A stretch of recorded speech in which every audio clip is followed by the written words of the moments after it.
In our previous videos, we have seen how to use fetch and how we can do promise chaining to compose different functionality together using .then or .catch.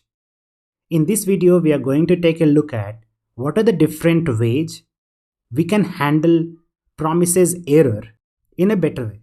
So right now what we are doing is as soon as you refresh the page, it takes a few seconds and then it displays number of user following Getify.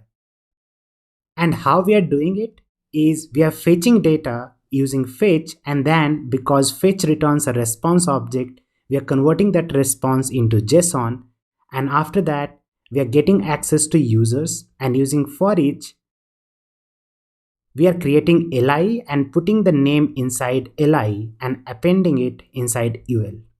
And at last we are using catch to catch some error. So let's go ahead and create the first kind of error. The first kind of error is whenever your browser is offline. So you can click on offline and refresh it. What do you think will happen here? So as soon as you refresh, you see there is nothing visible on the page. And this is not a good thing, right? Because there is nothing visible on the page, but in console you can see this error that says failed to fetch. So not showing anything on the home page, it's not a good sign. So what if instead of just saying console log error, we are like inside ul, let's just put a inner text. And that text will be whatever error message that we are getting.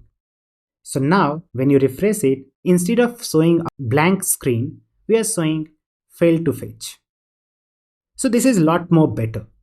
So whenever you're fetching data, it only comes to catch when there is an exception of no internet or there is any kind of course issue. These are only two cases you will get error inside catch here. So this is the first kind of error. The way we solved it by using catch and displaying the error using inner text. Let's go back and click on online and give this browser access to internet, and now when you refresh it, you see a collection of users here.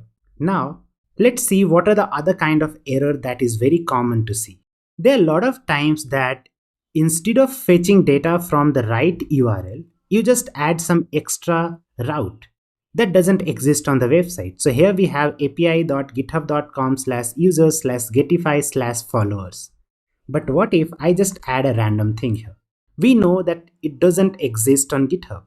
So as soon as you refresh it here, what will happen? It will throw an error saying users.forEach is not a function. So that is coming because here we are saying users.forEach and users is not an array. So we can just put a condition by saying you should only run this function when user is an array. So how we will check whether users is an array or not? So we'll just say array.isArray and we'll pass users here. And we'll pass for each inside that. Now when you refresh it, what happens is even though the data is not being fetched, you can see there is nothing visible on the page because it is not an array, so nothing is visible. And here it is throwing an error 404. So let's just go ahead and inspect the network request that we made. So when you refresh the page, the one thing that you see is here it is throwing a status code of 404. It means that the value was not found. In response, what you're getting an object. So in that way, what happened, whether the promise got fulfilled or it got rejected. So one thing to notice about fetch is fetch will only throw error whenever there is no internet connection and there is any kind of course issue. For any other case, such as whenever there is 404 issue, something like you are not able to find the route or something, then you will not be able to take care of that. But we have a way to take care of that. How we can do that is, so here when we are converting it into JSON, right now all we are doing is return response.json and it is throwing error. But what if I want to look at response object? We'll go into console and refresh it. Here we can see the route we are fetching data from is resulting into 404. So let's just look at response object. So here the property OK is false and status is 404. But what if the URL is alright and the request is successful? So now when you refresh it, here you see that whenever the request is successful, you get OK to be true and you get the status of 200. So in this way, what we can understand is, even though promise is not going to throw error whenever there is 404 happening, but we can understand the status of fetching data by looking at response object. Either we can look at OK property or we can look at status property. So what we are going to do is we are going to put a if condition and we are going to say if response is not OK, it means that it is 404 error or any other kind of error. We have to throw new error. So it is like fetch doesn't do it for us. That's why we have to do it.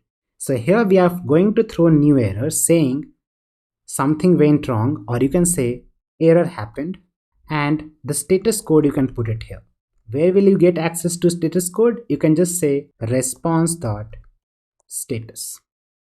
So that is what you're throwing error. But if that is not the case, you are going to return response.json. So now when you refresh it, it is the right URL. So it is able to fetch data and everything is working properly. Now, what if you just add some extra route that doesn't exist on the URL?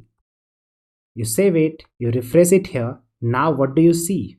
You see, even though fetch was not able to handle 404, what we did, we added a if condition when we were converting response into JSON. And we are looking for whenever the response that we are getting is not okay, I just want to throw a new error with the error code here. So the error code is 404.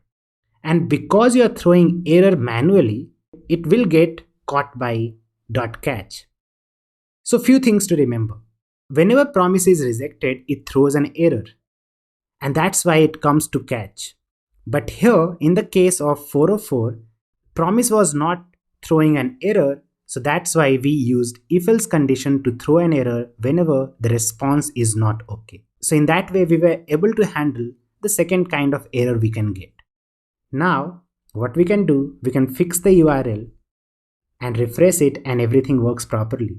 So in this way, we learn to handle errors in two different ways. First error is caught by promise, and that only gets caught by promise whenever you have network issue or any kind of course issue. So whenever your network is not there, so when you make it offline, you refresh it and here it will throw an error saying failed to fetch because there is no network.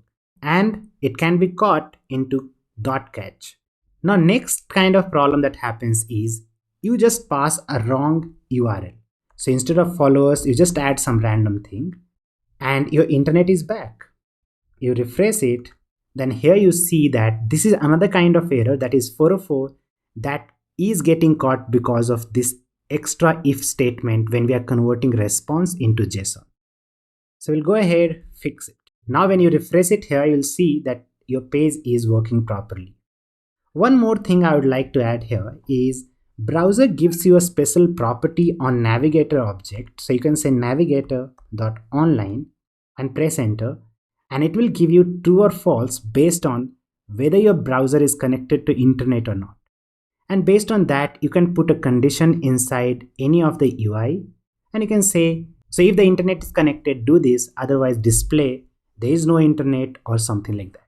So in this way, we learn to handle different kind of errors, whether it is the error of no internet in the browser or it is the error when the API URL is responding with 404 or the response is not okay.